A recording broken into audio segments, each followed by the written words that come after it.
Streaming now on IWTV. Action Wrestling. Check our schedule for all upcoming Action Wrestling events scheduled to stream live on IWTV. Watch over 90 Action Wrestling shows on demand anytime, featuring AC Mack, Adam Priest, Alex Kane, Cruel, and more.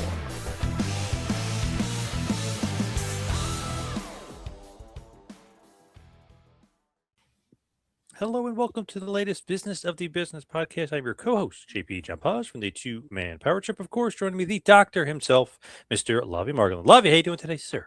Hey, John, they say it's not about the goals, but it's about the journey. And one of the fun things is meeting the awesome people along the way, including our friend from Pittsburgh, Pennsylvania, Dominic DeAngelo. Dominic, how you doing? Lavie, it's good to be here again, man. The first time I get to speak with you when you're officially a doctor, so this is a pleasure. It's very nice. And Poz, good to see you again too, man. Yes, you too. Yes. So Studio1, right? You got the Studio1 Sports, you got Brass Ring, you got RVD, you got a lot of stuff going on right now. A lot of stuff cooking, yeah. So, Studio1 Sports, I relaunched that. So I'm actually Zach Haydorn is no longer with Studio1 Sports, or Brett. He does his own thing with Brass Ring, so we're separate entities now. So, but yes, I still do Studio1 Sports. I still do One of a Kind with Rob Van Dam. Every Monday we go with the new episode just premiered actually tonight, and then I do work with Briscoe and Bradshaw. I do their YouTube content. There's the Click This social media man with Kevin Nash and stuff. Something else I do too. I do a whole lot of stuff. Rumor and Innuendo with Robert Karpolis every Monday through Friday for ad-free shows and podcast feeds. So that's the daily wrestling news show. So that keeps me on the cusp of ever-changing information here in the wrestling world, as you guys know. Yes, you got a lot going on though. Are you too busy? You think you guys? That's a lot. It can be. It's a little overwhelming sometimes. I really am not one to write things down, so it's just like I need to get better at doing that. And usually I'm flying on the cusp of everything. I'm like by the seat of my pants, or whatever cliche you want to use. I'm basically doing it. So. And your brother was just on Raw. What's he doing? What does he think he can beat up Braun Breaker? What is he doing out there? Well, at least protect people a little bit from Braun Breaker. So he got into the wrestling aspect of things, the actual wrestling aspect of things, probably about a year and a half ago at this point. And he caught on extremely, extremely quickly. His first match, was for IWC International Wrestling Cartel. Tommy Dreamer happened to be backstage for that. He was the special attraction for that one. Marcus asked if he could watch his match for him, and Tommy Dreamer obliged. And when Marcus got done, Tommy told him that it's looked like he's been wrestling for like 5 years already. And after his first match, and he was like, and so he did have a few criticism for him, a little constructive criticism stuff, but overall, like, Marcus wrestles a very old school kind of like he works for Arn Anderson, but he kind of wrestles in that kind of realm of things. So he doesn't do a lot of high flying stuff. So he's got that very kind of old school mindset, and it's really caught on. And he's a natural asshole. I'm sorry if I. No, yes. He's a natural asshole, so it fits his personality very well right now. So, but yes, he's taken advantage of a lot of good opportunities. He's a real go-getter, and he too has a lot of spinning plates that he handles. So I was very, very proud to see him on there. He certainly well earned it, and it's crazy to think too, because me and him growing up watching wrestling and him kind of doing a lot of this stuff that we envisioned as kids. It's pretty neat to see, and he's got a good level head on his shoulders about it all too, though, at the same time. So who is older, you or him? I am. By 16 months I'm older than him, but he's my bigger younger brother. Yes. That's interesting though, because Pittsburgh is not that close to Philly, but people might think it is, but it's not that close. So that was quite a ways of a drive for him. Yeah, that is a great misconception. If you're not familiar with Pennsylvania, everybody thinks like, oh, okay, Pittsburgh, Philly, they can't be that far off. But it's like if you're going at a steady rate, you could probably make it in about 5 hours, but it's usually like a 6-hour trip if you're a safe driver. And because it's across the state. And so literally on the other side. another one of the other security guards that were was with him on that segment, Carter Taylor. He rode with Marcus. And so the funny thing is, I actually knew Carter before Marcus did, because he drove me and Rob Van Dam around when Rob came into Pittsburgh the one time when he was still training. So it's kind of neat to see these connections and worlds collide, so to speak. So yeah, it's pretty neat. And Philly's obviously a great wrestling city. So it was neat to see him in that kind of environment and get that opportunity for sure. So what is it like working with RVD, and how did the genesis of the pod, how did that all start? Sure. So Marcus, obviously he does a lot of other podcasting and stuff too. At the time he was doing the podcast, The Snake Pit with Jake the Snake. And then he ended up getting another opportunity to do a podcast with Ted DiBiase, the $1 Million Man, through Jake. Jake suggested Marcus, and Jake put Ted DiBiase on the phone. And they formed a relationship and started a podcast. And I kept thinking in my head, geez, I would like to do something like that. I was like, I wonder who I could kind of get to maybe, or just try out, or see if I could get a wrestler to do a podcast with me. And I was kind of going through my Rolodex of interviews I did in the past for WrestleZone. And like, I would once in a great while randomly text Rob Van Dam, like if I was in Las Vegas and needed suggestions of where to go or what to do or something like that. And he didn't know me from Sunday. Like I literally interviewed him for like 20 minutes for WrestleZone over a phone. So he didn't know who the hell I was. And so it was just getting random texts. And so I was like, what if I made the pitch to Rob? And I was thinking in my head, I'm sure he gets a lot of pitches to do podcasts all the time. Yeah. And so I was like, but how can I kind of pitch it to him to get a lot of the responsibility off his plate and make it something that's more tailored to him than tailored to, maybe your ardent wrestling fan. So I was like, hey, Rob, I know you don't know me, but would love to, and I know you get this a lot, but would love to start a podcast with you. Keep it 45 minutes. Doesn't necessarily have to be wrestling focused. We can talk about wrestling, but but we can cover whatever you want, just your life, whatever's going on and everything like that.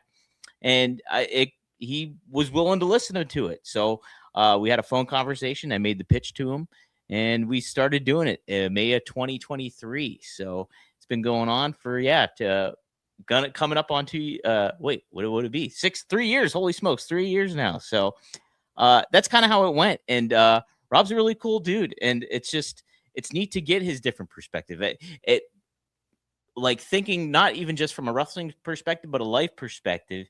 He lets you take a step back from what you're constantly thinking, maybe that you're used to thinking, and thinking about things in a different way. And so I really appreciate my time with him. I get to spend once a week, and it's a good time. It's a real good time. I think one thing is so fascinating about him, he doesn't really like music. I always found that to be very fascinating. How is that even possible? Well, so he explained it to me that, he's not a fan of music, and he thinks, he kind of takes it as like you get put into a state of mind that takes you out of almost reality in a certain way. It because it elevates your mood, or it can get your mood down. And he associated it because I think during a certain time, there was a lot of the 80s rock when he was growing up as a kid, and certain things like that, like Kiss, and then maybe associating it with satanic, Knights in Satan service and all that kind of misnomers about the older classic rock. And he thinks that was kind of in the back of his head, and he never really got tuned into music, pun not intended. But his wife, Katie, really loves music a lot. So, and the funny thing is a fan actually made a intro theme for our podcast, and it's really good. And he really likes that song a lot. So he's got a couple of exceptions, but yes, I was pretty fascinated to learn that he was not a music fan either. And not a big fan of Walk either, which is an awesome Pantera theme song. He doesn't seem to be, but he doesn't seem to be into it. Great, which is crazy. I think he appreciates it. He's never really knocked that on the show at all. So I think he holds a special place for that one. And we actually, funny enough, last night we talked about One of a Kind, the Breaking Point song that he had. Love that one too. And he likes that one. So he's got a couple of them. He's got a couple, but not a lot. Yeah, that's so fascinating. Usually people have a litany of music that they love, and he's just not into it. He's not digging it. Not his type of thing. Yeah, he's more so of checking things out and doing things on his own accord, so to speak. So what is going on with EC3 and Exodus Pro? Tell us what's going on with EC3.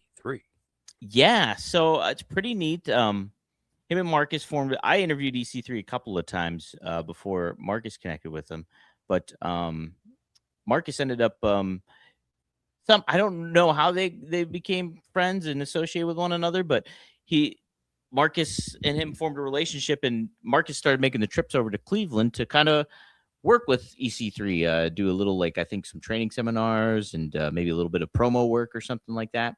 And they started forming a connection, and Marcus made note to EC3 that I had this channel that was Studio1 Sports, and I was rebranding it and relaunching it and everything, and it has a good subscriber following and everything. And so they got on, like, Marcus made the pitch to him to, hey, why don't we air your pay-per-views, Exodus Pro Wrestling, on the show, on the channel? And he was up for it. So, like, we just had that past one, New Game Plus, here at the end of January, I believe. And it went really well. We had over 3,000 people tuning in, and I was super, super happy with it because I was curious how it was going to turn out, because Studio1 Sports used to be Kurt Angle's old channel for YouTube. So, and then, like I said, we turned it into One True Sport. We had some legality information issues with the name, so we had to make the change. And then ultimately, I just merged it with Brass Ring Media with Zach Haydorn, who's I love and is great to work with. But like I said, he's moved on with his own brand there, and so I was like curious, man, how do I get people roped in? Because people are still check out the Kurt Angle clips. I can see it on my YouTube studio stuff. Like, they're still a big part of it. And I'm like, how can I keep people motivated and still try to make this something special where it's just like live streaming wrestling? As like, that makes a lot of sense. And I would love to get more live streaming wrestling on there, but I'm literally trying to do live content where you just literally have fans tune in, like a lot of the channels are doing. I'm also trying to think of how to make that different than what other people do. So it's just like, I try to pick one topic and then just stick on it, and then try to get fan interaction. And it's a hustle. And like, as you guys know, I'm sure too, it's just like, this isn't always a changing landscape where it's just like, how do you adapt and how do you assimilate to what's been going on? Because the market's oversaturated, and not just in pro wrestling, but across the board in any kind of content creation. So it's an interesting hustle. But yeah, the relationship with EC3 has been great so far. I'm really intrigued to see how it goes, and how we can grow together with it. So it's a neat opportunity. The next one's at the end of March here coming up, and so I'm excited to have that one stream on the channel as well. Let me hand it over to Lavie. I know he's got a lot of questions for you. Yeah, awesome. So the EC3 and promotion announcement really got me moving to reach out again. Shockingly, you were on 4 years ago, episode 90, which is amazing, because it seems like it was, when you said like the RBD podcast was 3 years ago, I was like, that felt like that was yesterday. Yeah. And this just felt like a little while ago. So it might have broken the record for the longest gap between guest appearances. So, how about that? Wow. Yeah. I thought it was 2 years ago, Lavie. Honestly, I thought it was like, I know, right? Because we're interacting over socials all the time. But at that time, so like because I find like your career and like your positive energy, like it's really inspiring. And like, as you continue to work your way up in the wrestling business and whatever your goals may be. And at that time, if I remember correctly, you were very active as a writer of wrestling, like producing a prodigious amount of articles, like multiple a day. I think it was Wrestling Inc. at that time. I think you were also associated with MLW in terms of the social, possibly some of the Conrad stuff, definitely other things. And you were also working full time in, I think, like a grocery unit or, in a supermarket as well. So taking all that, in a couple minutes, just bringing us up to speed of like from there to now, and like, how are things going? Well, sure. Yeah. So it's been quite a roller coaster, the ups and downs when it comes to it all, because I was working full time at Whole Foods at the time. I worked at WrestleZone. I worked with ad-free shows, and I was getting a lot of interviews. And like you were saying too, I was constantly writing. WrestleZone, my workload was like boom, article, and then Wrestling Inc. I got an opportunity at the time. Nick Hausman was the editor there, and he's who brought me on originally at WrestleZone. And so this was like a full-time opportunity to go and write for Wrestling Inc. And I left Whole Foods. I was like, all right, this is my gig right now. And it was great. But it was also a lot of the online wrestling writing aspect of things really, really shifted. And they had certain aspects where you'd have to follow a certain protocol. And the same thing was with WrestleZone to an extent, but it really got heavy-handed and very micromanaged there at a certain point. And it took away a lot of the element that really intrigued me and made me enjoy the aspect of writing. And, for better or for worse, I find myself to be a very creative-minded, oriented person, more so than sometimes what's financially beneficial for me at certain moments. So I was like, you know what? I'm gonna move on, and I'm gonna try to find something different. And I was fortunate enough with former relationship with Kenny McIntosh, who at the time owned Inside the Ropes. And so I left over to Inside the Ropes. The pay was a little bit less, but it was still decent enough for me to make a living. And so I went and did that for a couple months. Unfortunately, that website, their pay structure changed, and I was let go at the time. And so I did not want to double back and go back to Whole Foods at that moment in time. And so I jumped to SE Scoops, and I wrote for SE Scoops for quite a while. And Mike's a great person. Mike Shalleck's a great person too, and a really, really, really nice person. And I wrote for well over a year, I think, with him. And but then that pay structure changed as well. And so fortunately, I was still doing freelance work for social media, like Click This and other aspects. So I did have some income coming in, but certainly was not enough. And I did have to bite the bullet. And like, even right now, I'm back part-time at Whole Foods. I work a couple days a week there. But for the majority of the aspect, I still am in the wrestling social media content creation world, and still making a living off it and trying to make it work, as tough as it can be. But I still find it super rewarding, and I find it, I constantly have that itch to be like, yeah, I could go get a 9-to-5 job if I really wanted to, and accept that and do something to that. But ultimately, like, I believe in myself, and I believe in the ability to kind of do something different, but make it your own at the same time, and make it something special. And at some point, you keep at it, and it will hit for you. You just gotta be willing to kind of suffer the slings and arrows that it all comes with. And so yeah, it's a fascinating, frustrating, but rewarding kind of thing to be in at the moment in time. And but I enjoy it, and I think I believe in myself, and I believe the aspect of it all will kind of pay off in the grand scheme of it all. Awesome. And as you mentioned, different touch points, I'm like, oh yeah, SE Scoops, like it all kind of like got pushed to the back, but I remember noting all of them, and it's awesome to see. And like, for myself, like the first time somebody paid me to write an article, you're like, well, actually, let me take a step back. The first time somebody allows you to give them an article for free, you're like, that's awesome. Yeah. And then at a certain point, you're like, can I get paid? And then the first time someone pays you very little, you're like, that's awesome. But then, like, it's at each point of like growth as you go. Yeah, little by little, you make the baby steps, and it's like, oh, I achieved this. I got here. And then you get to a point, and I was like, all right, how can I make a living off of this and make this consistent? And it's tough to do in today's world. No, but it's awesome to see all you're putting into it. So with your I would assume the main platform right now is the Studio1.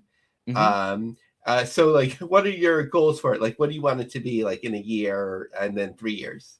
Gosh, I would love it to be. I know it's like, Fightful is such a prominent channel and website, and they constantly have like a lot of things going on. And I really admire somebody like a Denise Salcedo, who it's so funny because 2 years ago I was at Royal Rumble in Tampa, and like, she sat beside me, like, we're up in the press box, and like, I'm doing a little bit of coverage and trying to do like live tweeting and live social media content, but I'm keeping my eyes on her too at the same time, and she is constantly just doing everything. Liz, hammering home clips, posting them immediately, getting a lot of content on there, and like I was so like enthralled by like the constant amount of work ethic that she had in the how steady she was at it, and like you see it today, like it is paying off for her in several channels that she does, and the work that she puts in, and I mean,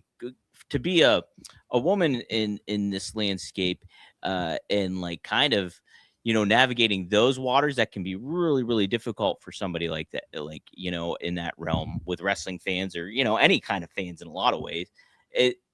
I find that extremely impressive. And so like, I would love to at some point kind of find myself in that kind of realm where I'm like making content that is a variety, but still at the same time too, I love the aspect of writing, and I was like a journalism major in college, so there's a lot of things that I appreciate when it comes to the writing aspect and component of that, and so I'd love to bring that a lot into, you know, Studio1 Sports, making it kind of like a catch-all for, you know, some fun stuff, but at the same time too, you go there for respected content that you can rely on, you know, and not that I report or break a lot of news, because I really don't find that to necessarily be that rewarding, you know, and like trying to get like the dirt or behind the scenes or anything like that.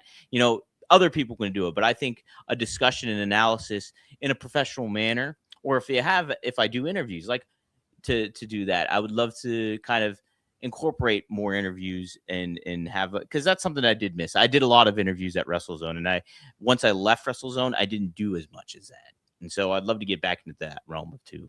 So looking to do more interviews on the channel, looking to have the live streaming aspect of, you know, wrestling and all that kind of stuff, live discussions.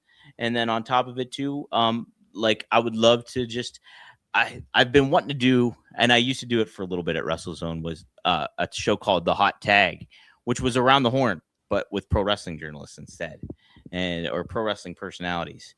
And so I'd love to bring that back on the channel too. It's just a matter of lining up, you know, people for the right time and have them the right topics. Because there were some really fruitful topics that we had going on that when I did about 4 or 5 of them for WrestleZone. So I'd love to bring something like that back. So that's kind of where I see myself, where I'd love to have that channel be like kind of be a catch-all, and a unique catch-all that is unique in a very oversaturated market, if that makes sense. Yeah, no, it's sort of like, I think, personality based also, like as people get to know you and your passionate work, like, and engage in one way, then they can find other ways. I think with like distribution, and that's really one of the most interesting things with EC3, like we're at a unique time and a challenging time for pro wrestling. Like, of course, as you've seen with Fight, we've heard the different, or Triller, the different payment challenges there, and the question of being behind a paywall. With IWTV, you know, for some it's the perfect model. For others, they've complained about, you know, the payouts. Some people are trying to do their own YouTube. So I know you're going to take this one step at a time and carefully, as opposed to volume. But from what I understand, a number of promoters are listeners to our show. So if somebody wanted to engage in a conversation with you about distribution through your platform, what's the pitch? Why should they explore that? Well, listen, yeah, I think a good pitch for it is we have a huge subscriber count, like over 72,000 people subscribe to the channel. So it is a chance to have a good audience that's immediate. You know, as far as things go, I'm always open to negotiate how revenue share could be, you know, when it comes to the channel.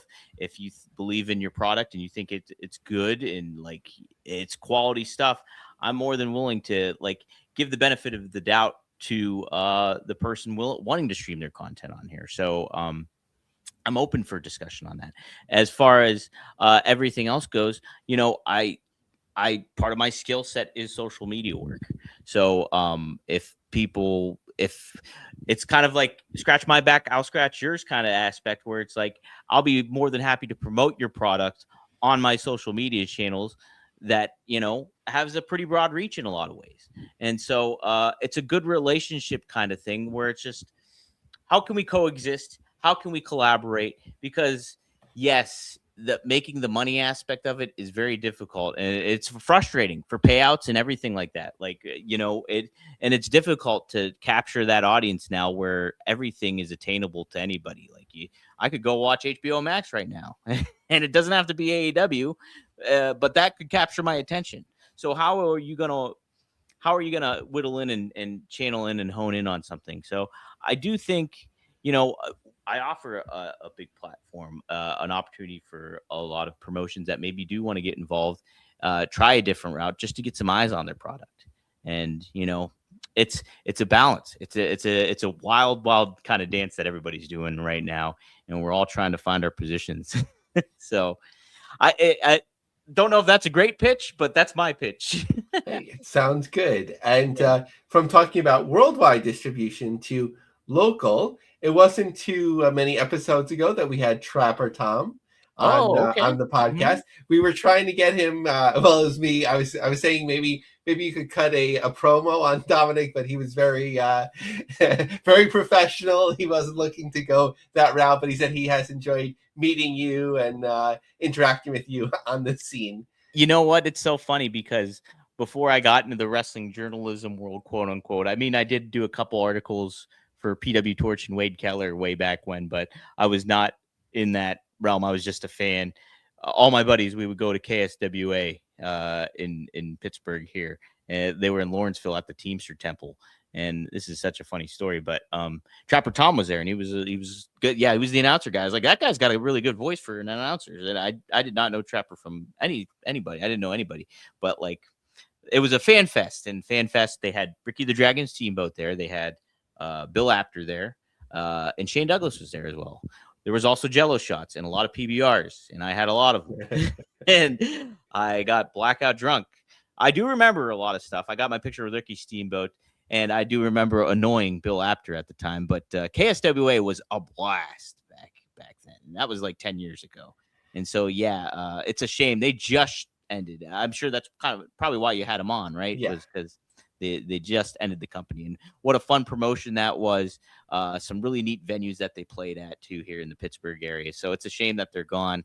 But there's a lot of good wrestling still going on here in the Pittsburgh area for sure. So, and I'm a part of IWC, International Wrestling Cartel, with Marcus as well. I do color commentary for them. So it scratches the itch a little bit too, even though I can't get blackout drunk while I'm calling matches. Yeah, I never heard of that possibility at a local wrestling show. I guess it depends on the venue. So actually, absolutely. It leads us into my final question before I turn over to John. Yeah, tell us about the Pittsburgh scene. We know independent wrestling could be challenging right now. What's going well, and promote everything related to the scene. Absolutely. So, yeah, there's a lot of cool stuff happening. Enjoy is a really fascinating wrestling promotion. They usually play in the South Side area, I believe, of Pittsburgh, but they do some intriguing cards. As far as like IWC is still running at a really, really great clip here. We're having our show coming up here February 21st is IWC Reloaded. And it's a lot more of like almost like a Cyber Sunday in certain ways, where you don't know who's going to be in matches, except like the one opponent, and the certain titles are on the line. So there's the reset button that's at stake. But yeah, so I'll be on the call for that. There's a WWE legend coming up who I don't even know who it is yet. I legitimately don't know who's coming on. So my brother Marcus will be in action as well. But it's it's a very fun promotion. It's neat to see because like their IWC was where like AJ Styles wrestled. I believe it was CM Punk, actually, what they mentioned on Raw. That's where those two wrestled. And so it's neat to kind of be a part of that in the Pittsburgh scene. And obviously Corey Graves came from out of there too, as Keaton Sterling. And there's a lot of different names that shown up there. So it's a fun area to be a part of. Pittsburgh is certainly not as like diverse, maybe in regards to like maybe a Chicago or anything to that, or how the Texas wrestling scene seems really, really popular too right now. But Pittsburgh's definitely up there, and IWC is certainly one of them as well. So, and yeah, it's quite a cool learning experience, and there's such a great immense amount of talent too that is behind the scenes and in the ring as well. So, and it's impressive. I'm very impressed by working with this promotion for what's been name that- over a year now.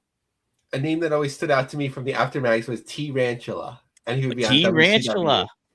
WCW. You know what?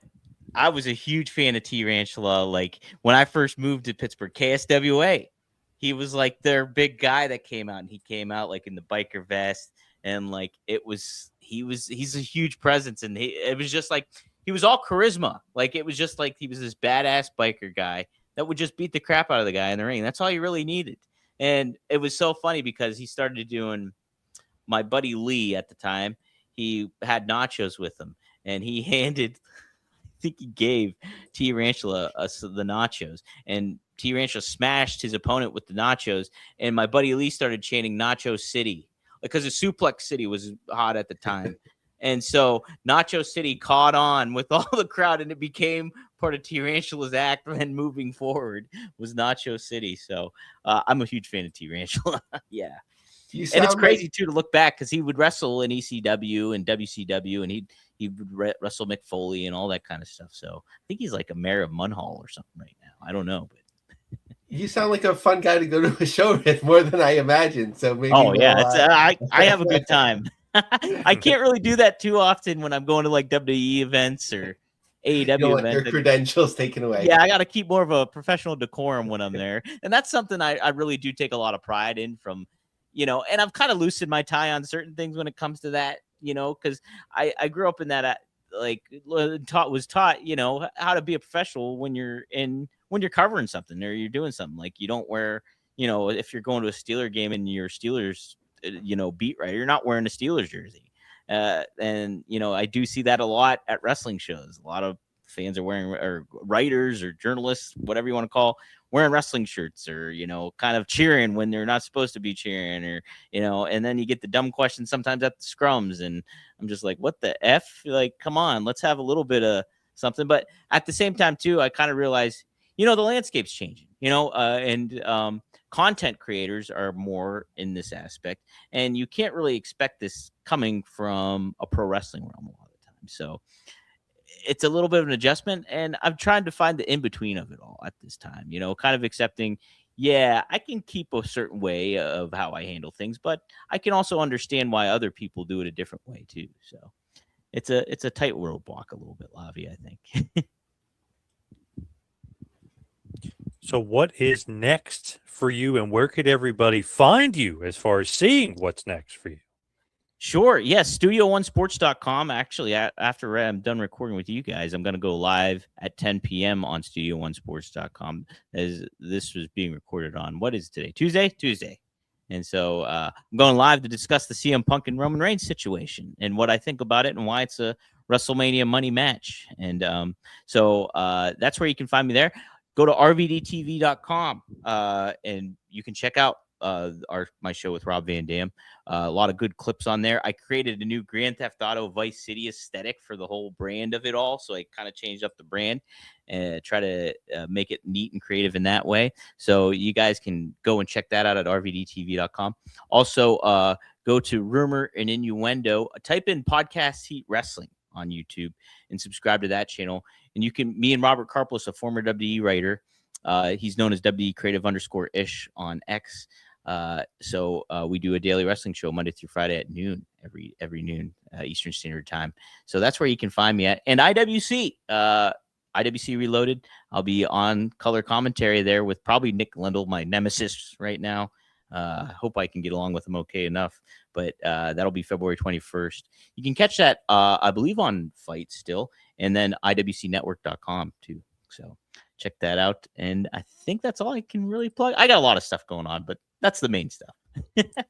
Nice. Awesome. Dominic, so great to get you back on. Appreciate it all the time tonight. Hey, thank you. Yeah, 4 years. Can't believe it. Holy smokes. Let's make it shorter next time. Like, yeah, come on. In between. Definitely, How about definitely. it? Yes. I want to be, Awesome. yes. Thank you, guys.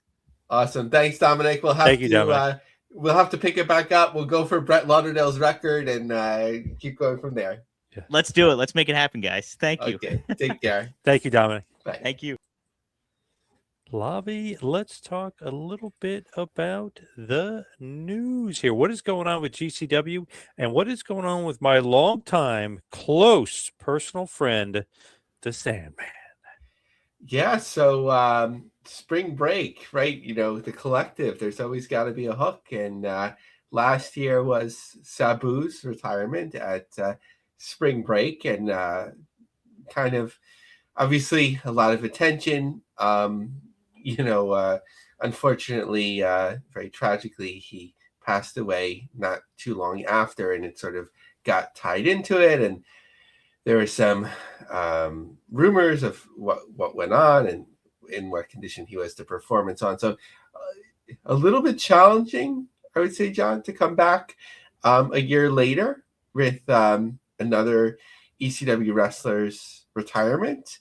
But obviously, we hope all goes well, and why shouldn't it? The Sandman, he's not completely retired, but he hasn't been wrestling much in a while. So this is his last match, and it popped the tickets. I mean, they were already doing quite well, but they sold out their 7th row based on this, and there's just a general admission available. And somebody that's been getting a lot of attention, the second coming of Hayabusa 2.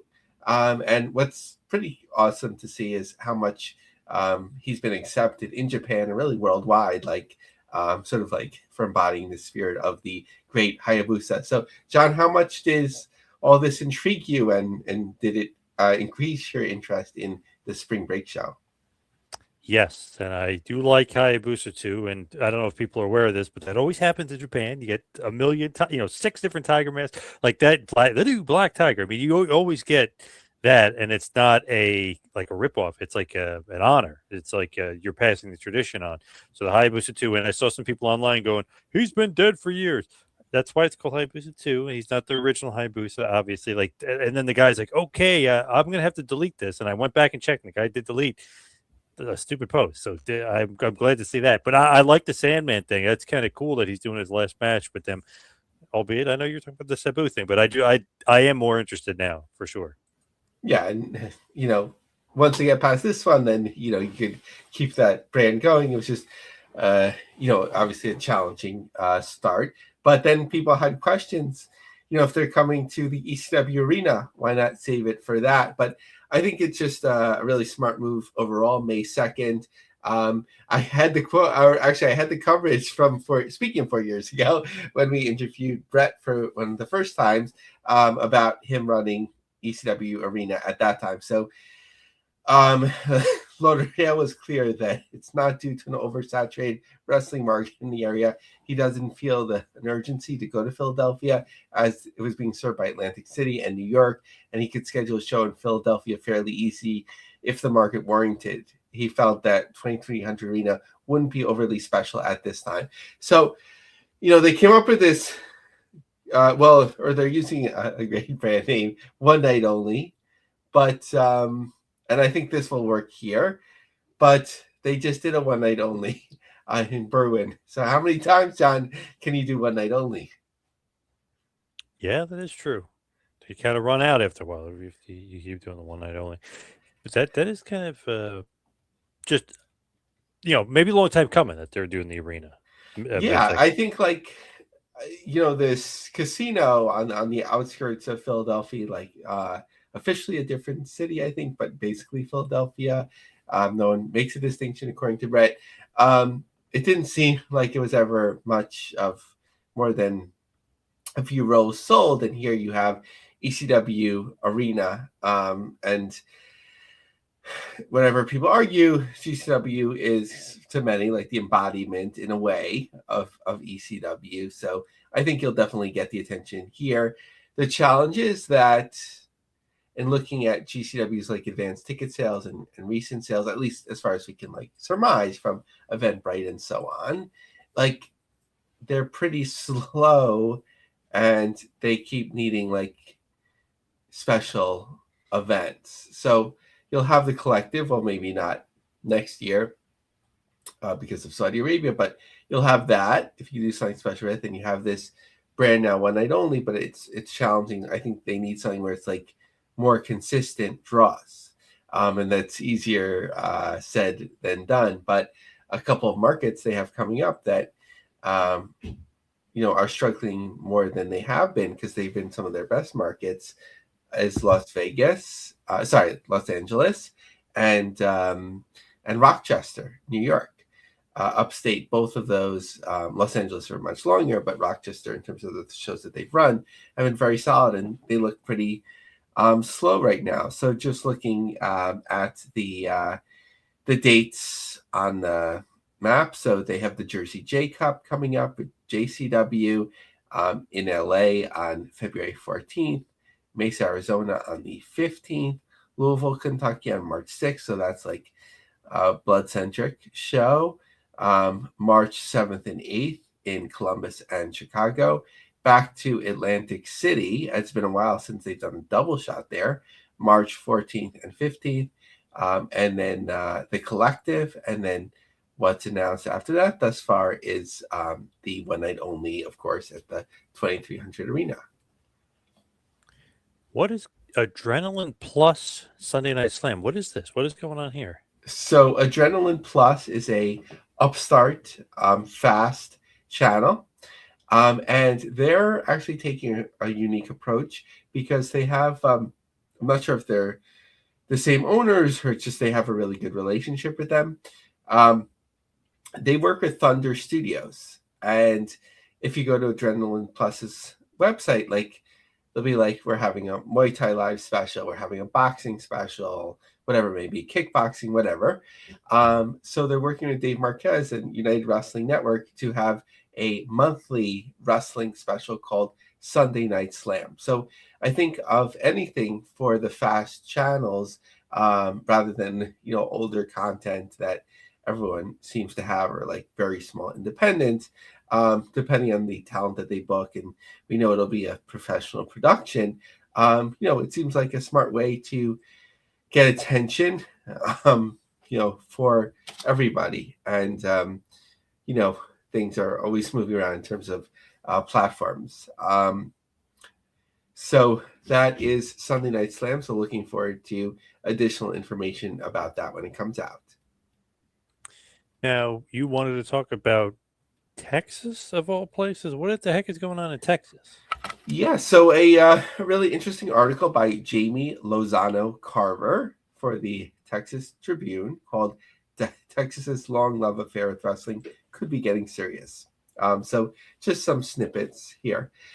Texas wrestling fans are known worldwide for being some of the loudest, proudest wrestling fans in the entire world, said Tony Khan.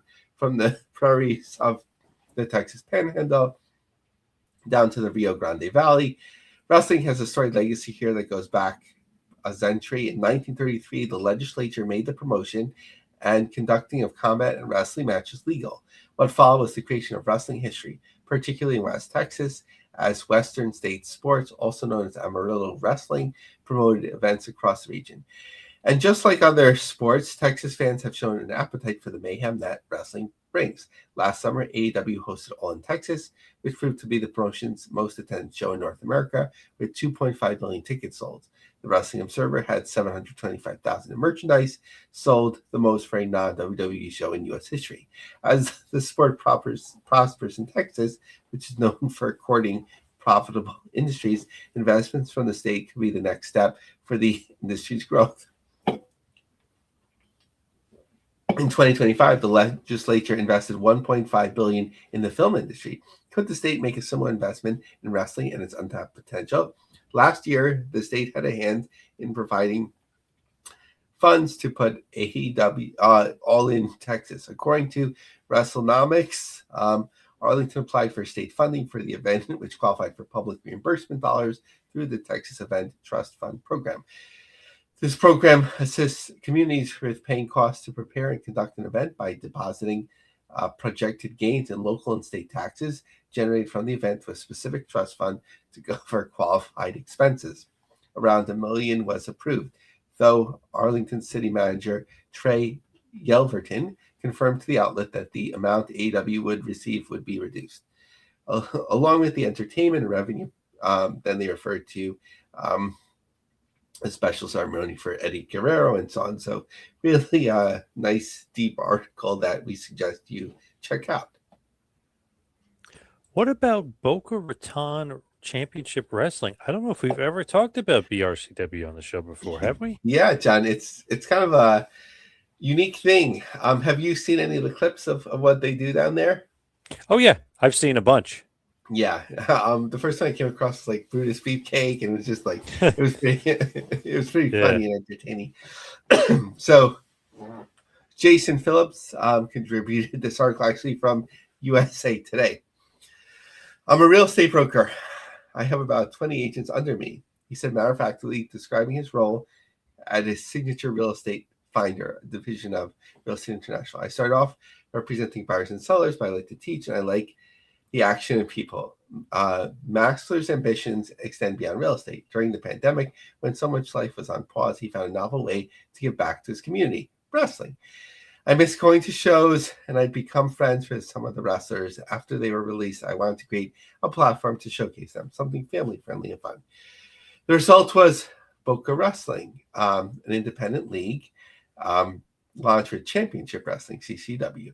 Designed as a clean, upscale alternative to the gritty warehouse-style wrestling typical of smaller circuits, Boca stages events in proper theaters and ballrooms. I wanted to make it child-friendly. Independent wrestling could get a little grimy or bloody. I wanted something that parents could also feel good about. The reception has been overwhelmingly positive. People say, I can't believe that there's wrestling in Boca. And then they bring their children and tell me that was the best day ever. Each event doubles as a fundraiser. The airport supporting various funds. If Boca sounds like an unusual passion project for real estate broker, Maxler is quick to explain the overlap. It's about brand awareness. I love Boca. I want to create something unique that brings people together. Maxler, what keeps him anchored to Boca? And his answer is personal. It's a great place to raise a family. So another interesting article about a unique wrestling scene. Intriguing, to say the least. Now, finally, your favorite topic of all time, here and there. So just a couple of things, and we don't often see NXT in the here and there, but just wanted to circle back, close the loop as best we can with NXT Live when they're at the Boutwell Auditorium, according to WrestleTix. This might be the latest in the podcast I mentioned WrestleTix. I was under 1,968, and Mass Mania, of course, our friend Kevin Kleinrock, they ran into a little bit of trouble the week before with the weather, so this was the kickoff of their recent season, or however it be termed, and they broke 1,028 at in Loveland, Colorado. So something to watch as they continue to roll out shows. What's the attendance look like, and what's the reception? Very intriguing show this week, Lavie. We had Dominic, who was great. We got to have him back on. You got to go to BRCW. There's no doubt about that. And maybe even go to Philly for the one night only GCW show. So just to keep your eye on that. Yeah, I've been, the closest I've been, John, was there was a UFC headlined by Anderson Silva. Oh, wow. And I stayed at a friend's house, and it was still the Sabbath. So I could not take public transportation. So I took my life into my own hands if I went the wrong way. But actually, everything turned out fine, and I walked through very pleasant neighborhoods. I walked my way from, I don't remember where they were, and I passed the corner of Rittner and Swanson. Swanson. Rittner, yep. So I was like, oh my gosh, is this it? I turned and I was like, oh my God, right? Because it's not too far, right, from the arena and everything like that. So that's literally the closest physically I've been, but I've never been in the building. Oh my God, I was there recently. Are you crazy? What are you doing? I was there for AEW over the summer, actually, to speak of the devil. But I got to get back there. I like to get there at least once a year. Maybe even a couple times. When MLW ran there all the time, I went a couple times in a row. I went to TNA there. I've been there, man. I've been to everything there. Jeez. So, ROH, CZW. Okay, so CZW is pre-revamp. So when was that the earliest you were there? Yeah. I never went for ECW. I probably should have. I don't know why I never did, but I think it was 02 or 03. CZW was the first time. Oh no, actually, it might have been 3PW there first. I'm trying to remember which was first, but it was basically I want to say '02. It's either CZW or 3PW. And man, I got a tour of the back. Holy crap, what a shithole! Just Incredible took me around. Whew, man, they just whatever ECW did when CZW went in there and became like their home, they just absolutely destroyed that building. Did see Zandig walking around in a towel. I don't know where there was a shower or whatever was going on, but he was walking around in a towel. So it was a real interesting experience. Oh my gosh! So were you at any of the original ECW shows anywhere? No, shockingly, no. The closest one, I was in, I want to say somewhere near Matawan, New Jersey, and it was like a indie show, so to speak. The whole show is the ECW guys. Like almost every guy in the show was ECW. So it was weird. It was almost like, is this an ECW show or is this an indie show where they just bringing in all the ECW talent? So theoretically, it's just an indie show. They brought in every guy was pretty much from ECW. Yeah, I remember like on TV sometimes it would be like they didn't do it often, but it would kind of be weird like that they would sort of promote a show. Yeah. And it was like quasi ECW, but like it seemed like they were, I don't know if that was like when they had actual good relationships with Carlos or it's like a different promoter, but like it felt like that. And then also in New Jersey, like when they'd have those like Bar A or Bar B, like by the Bar A, yeah. by the beach. And I think they even showed like I don't know if it was a full taping from there, but I definitely feel like I saw some footage from there. Some of the most unique venues. For me, like I didn't go till almost the end, right? So it was, the first show I went to was a TNN taping at the Westchester County Center. Wow, okay. And it was sold out, included, of course, Mike Awesome, Masato Tanaka, RVD, Jerry Lynn. So like it was just amazing. And then I was at the last two pay-per-views, of course, at the Hammerstein Ballroom. But I've reflected back on it. I'm not sure if it was ECW, but I feel like it might have been that ECW ran once in Yonkers, sort of like the pavilion part of Yonkers Raceway before it became like a fancy casino, Empire Casino. And the only thing I knew was King Kong Bundy was going to be on the card.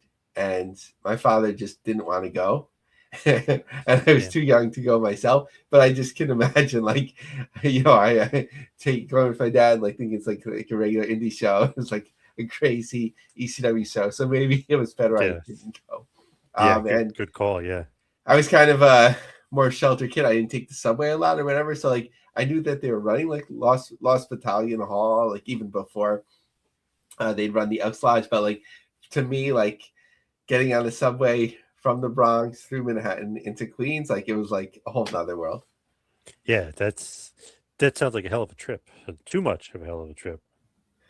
Like, I mean, when I was older, like in college, I would actually go like to Atlantic City, like on the overnight bus and like go to boxing or whatever. But like when somebody like isn't watching what you're doing as much anymore, you start doing whatever. But like a few years earlier, it like seemed like impossible. Interesting. And what a wild ride it must have been just going ECW in general at that point, crazy. Yeah, it was crazy. Like, like definitely not like, because you were in professional venues, so there's actual security or whatever it may be. But like, it was definitely crazier than regular wrestling show. And I did go to cap it off back to the Westchester County Center for the ECW revival under WWE. And the main event was the Big Show against Sabu. And I don't know if it was officially a tables match, but he put him through tables. But it was like a little, I think it was even sold out. It did very well. It was one of the few house shows that they did that did well. But it was like a little bit awkward because it was like more family oriented. But you had like some of the chants, like, and you could see the security guards like making faces like, what is this? Yeah. They're not used to it. That's for sure. So let's wrap this bad boy up. Head towards the plugs. You follow me on Twitter and on Instagram at 2Man Power Trip. How about you, Lavie? Follow me on X, Lavie Marg, LAVIE MARG. Check out our LinkedIn group, The Business of the Business. Go to my website, lioncubjobsearch.com, and get the book, Trump Mania, Vince McMahon, WWE, and the Making of America's President. Thank you, everybody out there, for listening. Thank you to Dominic, our special guest today, Dominic DeAngelo. Thanks, everybody. We will see you right back here next week for a little business of the business. See you next week, folks.